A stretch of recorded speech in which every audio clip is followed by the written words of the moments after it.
Good evening, everyone. I'm Breana Albizu, and welcome to another episode of Panther Report News. We have new developments about the suspicious women who appeared on campus Thursday afternoon.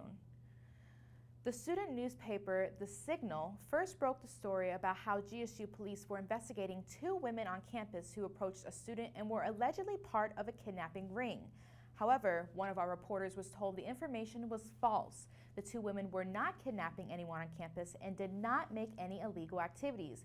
They were simply detained because they were not granted permission from the Student Life of Leadership to come on campus and promote. Police say the pair is from Belinda Life Church. Imagine visiting a mold-infested apartment. Imagine that apartment being your own home. Well, that's exactly what one GSU student saw in her bedroom. Reporter Sydney Evans has the story. When you transition into college, your home away from home should be a place where you relax and unwind. But that wasn't the case for Georgia State student Diamond Qualls. Qualls, a sophomore, is a resident at Westmar, was experiencing health problems only to find the cause to be mold growing in her bedroom. Like my throat gets cloggy, and sinuses is real bad. I wasn't sleeping in my room. I either slept in my roommate's room or in the living room. Qualls had to email management several times before something was done, and according to the Department of Public Health, the state of Georgia has no laws enforcing the treatment of mold growth indoors. They sprayed some spray on it, they wiped it down with a paper towel, and they spray painted over it. And they brought a dehumidifier in the room on Friday, and it's been there since. Students were shocked when I showed them footage of the mold in Qualls' apartment. That's like real? Yeah. Like that's in somebody's room? Yeah. You lying. Yo. It's nasty. It's nasty. I made several attempts to contact Westmar, but they refused to comment. I was not given a temporary room. They did not resolve the issue until after it was put on the news. After dealing with this ordeal, Qualls is currently trying to get out of her lease, and she would not recommend Westmar to anyone. From Westmar, I'm Sydney Evans for Panther Report. Students can now say goodbye to the Georgia bookstore. The store closed its doors at the end of December last year after book returns. Students often went there to get books at lower prices and maybe buy some GSU merchandise. We have a reporter on the story and will bring you the latest when we get more details about their mysterious closing. Georgia State students rock a ton of blue, but not as much as this student. Reporter Jordan Dunlap spoke to a guy who turned his love for GSU into his own unique brand. Many Georgia State students have tons of school spirit, but not like Stefan Stafford. Born in Atlanta, Georgia, Stafford began his journey at GSU in 1990. I was a senior high school student at Banneker High School in College Park, Georgia. In 1990, I came down to Georgia State and played pickup basketball with the basketball team. Stafford officially became a student in 1997 after attending several community colleges. But prior to that, I always thought that I wasn't smart enough to attend Georgia State. I just looked at Georgia State as this elite academic institution, and only the smartest people attend. But going through the junior college process helped build my confidence up. After his first year, Stafford decided to leave school, feeling that God directed him to start his own corporation called CP Plasma Center Incorporated. From that point, I just continued to use the university like I know Georgia State like the back of my hands. And then at that time, they had a 24-hour computer lab. So I would stay there all day, all night, just doing research and stuff like that and just educating myself. According to Stafford, in the summer of 2017, God spoke again, this time telling him to come back and finish his education.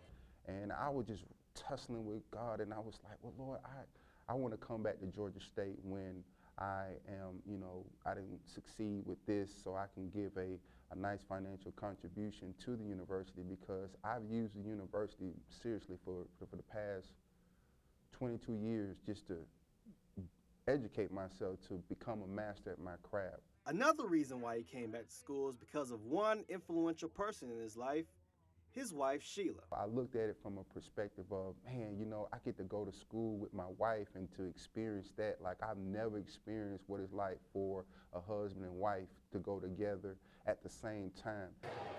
And when he doesn't have his head in the books, Stafford has another passion, mentoring younger students. it's just a natural thing to me. My journey has propelled me into a great leader, and when you have a heart for people, you want to empower them. I spoke with Emmanuel Carter and Larry Buckley, two of Stafford's mentees, who say he is a positive influence on their lives. As you can see, he even helped them get set up for our interview. He's been keeping me on track with my grades, schoolwork, and just staying focused. I would kind of be lazy, you know what I'm saying? He'll call me out on it. You know, some people can't really take that type of criticism, but you know, I like it. Furquan Stafford has tons of school spirit. So much so, he created #IamGSU to promote his love of the school. Each and every individual is I am GSU. They make up the university, they make up the brand.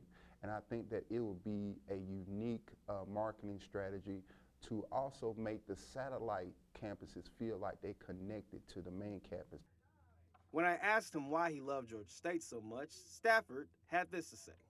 Georgia State University has poured its academic DNA into me.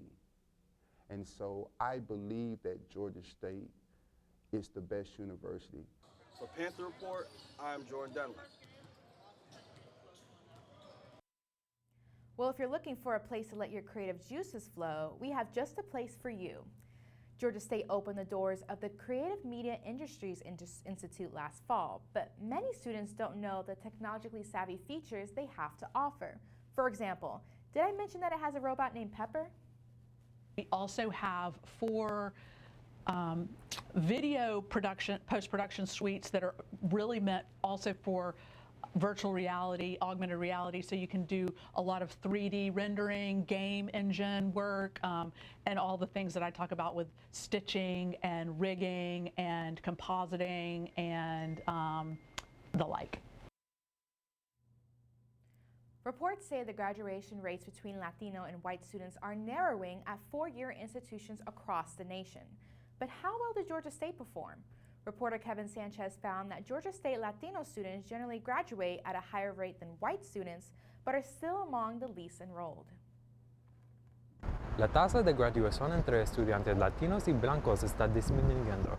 Yes, you heard that right. According to the Education Trust, the graduation gap between Latino and white students is on a decline. But how is that seen at Georgia State? A look at Latino student success reports that in 2015, 53.6% of Latino students enrolled at 4-year institutions will graduate in 6 years with a bachelor's degree. This 8 percentage point difference used to be 45.7% in 2002, but now closes the gap among Latino and white students to 9.7 percentage points. As of fall of 2017, Hispanic and Latino students at Georgia State are graduating at higher rates compared to white students in 6 years with a bachelor's degree. Dr. Jeffrey Coleman, director of the Multicultural Center, says this is a result of universities recognizing that they can offer more. Universities are saying, well, we need to try to address that. And so now you're seeing that a lot of universities are trying to be more inclusive. You hear that terminology, inclusiveness and diversity and equity. And so they're trying to address these things because you want to show that anybody can graduate at the same rate from your university, regardless of race, ethnic background. Even though Georgia State reported an increase of Hispanic students this fall, the population of enrolled did not see an increase between fall of 2016 and fall of 2017.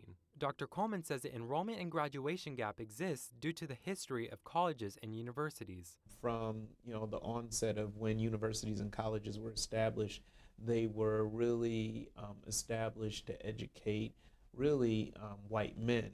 And so that's how the whole establishment evolved. When applying to universities, sophomore Jeremy Fernandez not only had the support of his family, but also the community he found at HOPE, the Hispanic organization promoting education. When I joined HOPE, when I would share my aspirations and my expectations of going to college, they would always support that, and they would always give me advice on things to look out for and things to do.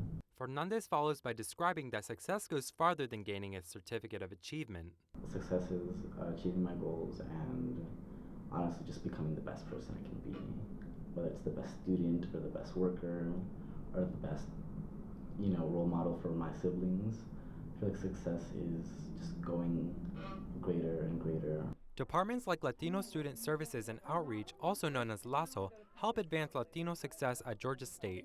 Brooke Cabrera leads Café con Lazo, where students are able to discuss hot topics over a cup of coffee and cookies. So we actually provide this office space here to allow students to come in and study, where we facilitate our group activities if we have like different things going on like Café con Lazo. I've only been working here for a year, but what I can say is that I love it. I love the atmosphere that we provide here, and I love that students feel that this is a safe place to come and talk about different things that are going on. Chris Garcia talks about his experience at Lazo. This is just kind of like an environment where you can just kind of come in and just sit down and just be really yourself. You don't have to worry about if people are going to judge you or anything like that. It's just really nice to kind of go in somewhere where you know you're at home, and this is kind of like a home away from home.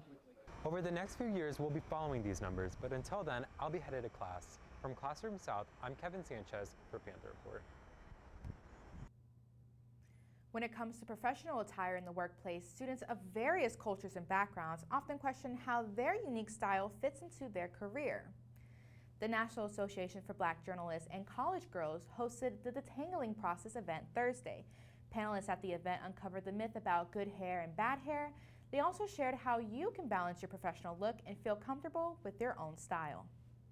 The politics of handling your hair in corporate America as well as outside in society and how people think of you. She inspired me to do this event because we were talking about, you know, the misconceptions of hair and stuff like that. And I don't know anything about hair, but she does. And she was like, you know, a lot of young people don't know what's really going on. And I was like, hey, let's make an event.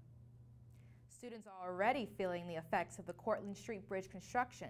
Many were able to pass under the bridge, but now some parts are closed off, leaving many to wonder how this will affect commuters. GDOT construction is expected to begin on Monday, February 5th. We have a reporter on the story and will bring you more details. Thank you for tuning in. We hope to see you next Friday with another episode of Panther Report News. In the meantime, feel free to follow us on Twitter at Panther_report and subscribe to our YouTube channel at GSTV Panther Report. Let us know who you think will win the Super Bowl on Sunday. It's sure to be an interesting game. I'm Breana Albizu. Have a good weekend.